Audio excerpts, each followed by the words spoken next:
Alberta Premier Danielle Smith is warning that Canada needs to be prepared for U.S. tariffs because they are coming.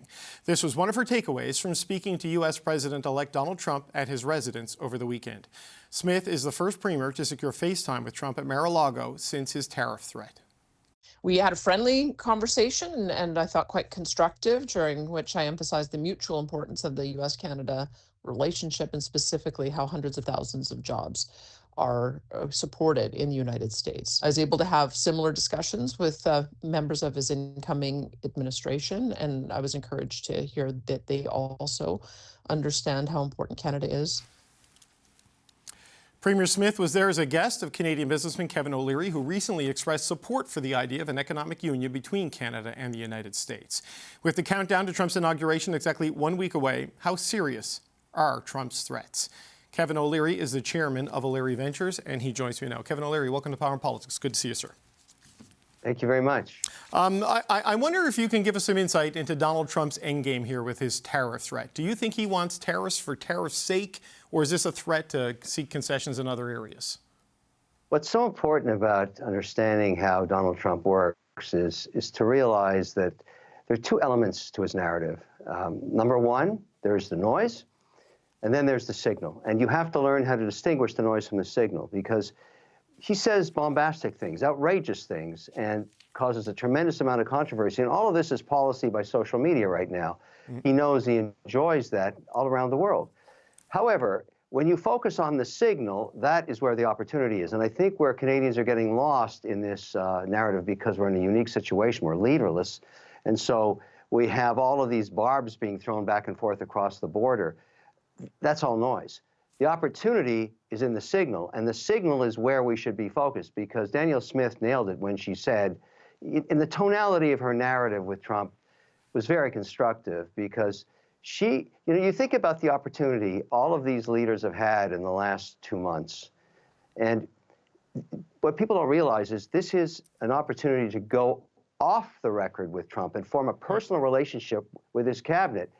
She didn't squander that opportunity. Many others did. So now she's the only politician in Canada that has not only a personal relationship with Trump, but with many of the cabinet that she's going to have to deal with in NAFTA 3. But Mr. O'Leary, help me then with the noise. What is the signal here? Because, you've seen Lighthizer, his former trade ambassador, who said that they believe tariffs as a way of generating money and bringing manufacturing inside the U.S. borders is a viable policy in and of itself, but you well know how disruptive these tariffs would be to the North American economy should they be imposed.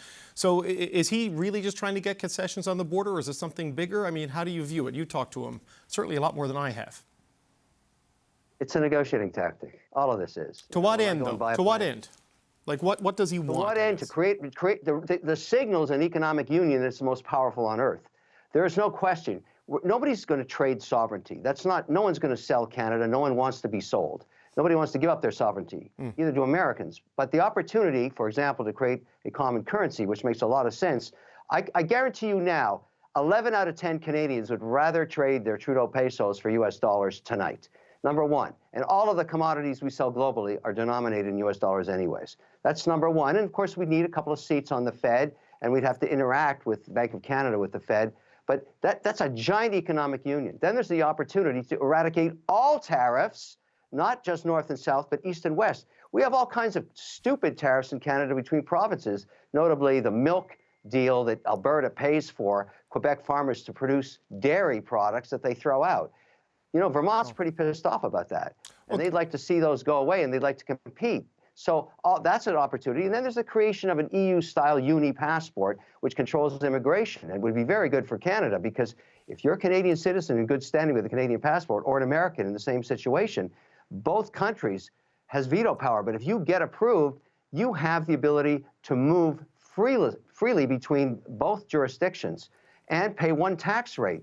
It's very attractive, but you also control who comes in for education with that. It's a great idea. Okay, so when he talks about the 51st state, this was initially dismissed as a joke by people who were at the dinner table in Mar-a-Lago when it was first raised.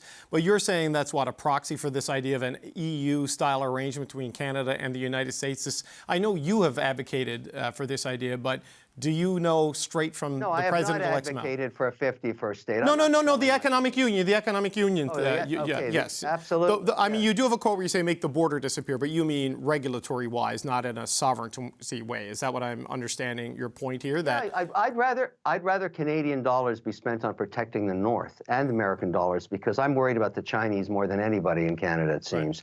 They don't, listen, I think that's a huge threat, the Russians as well. And I think that's what we get to do when we create an economic union. We want to protect it, the sovereignty of our energy, the sovereignty of our beliefs.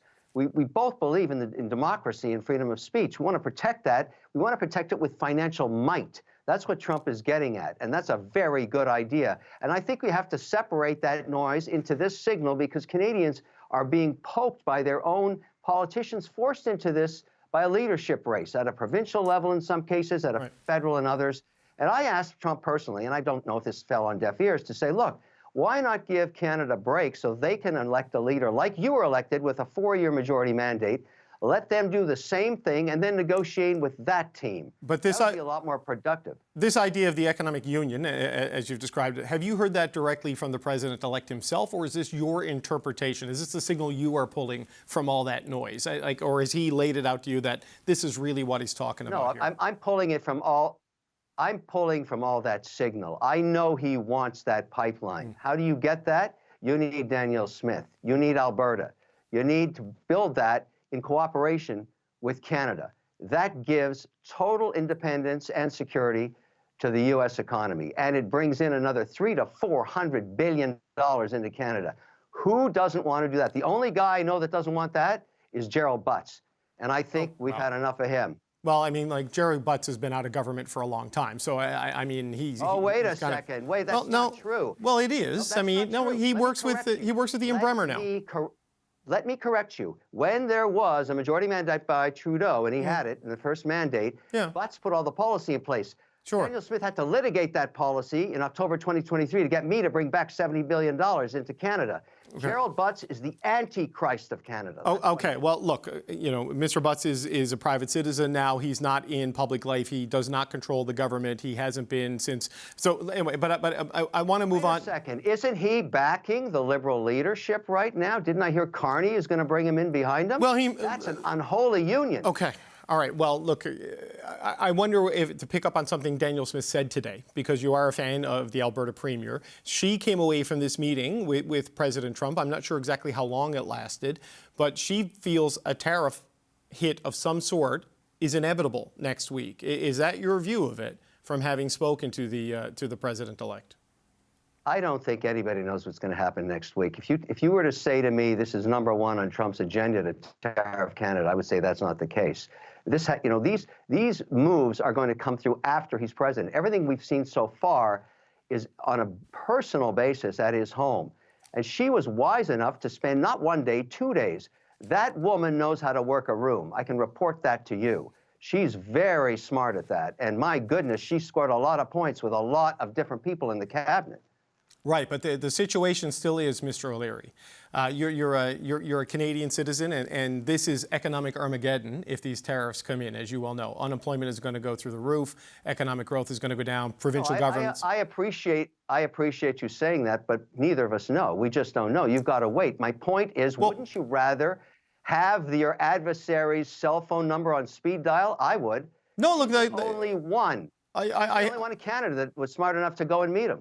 Well, I mean, Prime Minister Trudeau and Dominic LeBlanc did go have dinner with him at Mar-a-Lago, right? Excuse me. Let me just make a. I asked Trump to ignore those meetings because those people are going to get eradicated in the next election, and I hope he took my advice. Stop wasting your time with Trudeau and any of the cabinet. They're going to get eradicated. But I did that personally. That was on me. Understood. But it is the government we have at this point in time. You know, with a week to go until the inauguration and possibly the implementation of tariffs. So you're saying it is unclear to you if he's going to do this. What I told Trump was it's the government that took a quarter of the Canadian population into poverty, and they're going soon. Okay. They will not be at a theater near you anytime soon. Okay, but for the next week, they're there, Mr. O'Leary, right? And this is the deadline for the tariffs, right? Because if you take Donald Trump by his statement that My point day is, one... you don't know that. You don't know that. I'm taking him at his word. What am I supposed to do? He hasn't said anything to the contrary that I'm not actually going to do it. He said I'm going to hit them. It's going to be day one, along with mass deportations. You have been there talking to him. Are you saying we shouldn't expect that? Because the Canadian economy and the political class is bracing for it. You are not able to separate the signal from the noise. You can't do it. You're just listening to the noise and you're reporting it and you're actually accelerating the hype around it. You are not distinguishing the signal. You don't get it. This is a large, difficult negotiation we're starting, and it goes towards an economic union. That's where we're going. Get over it. Okay, but if it is an economic union, why doesn't the president-elect say that rather than talk about tariffs, fentanyl, and migrants crossing the border? Like, politicians, when they lay out very clear things... You have been listening to Trump for 12 years. You asked me that question? That's not his style. That's not how he operates. You know that. Well, we'll see. I mean, we're a week away. So you, just as a final question, you are not at all certain whether we see tariffs next week. You wonder... No, I'm not. That a week away is not a destination. It's the beginning of a journey. Get ready. We've been getting ready. We've been bracing for this. Kevin O'Leary, appreciate the time. That's Kevin O'Leary, the chairman of O'Leary Ventures. Thank you, sir. Take care.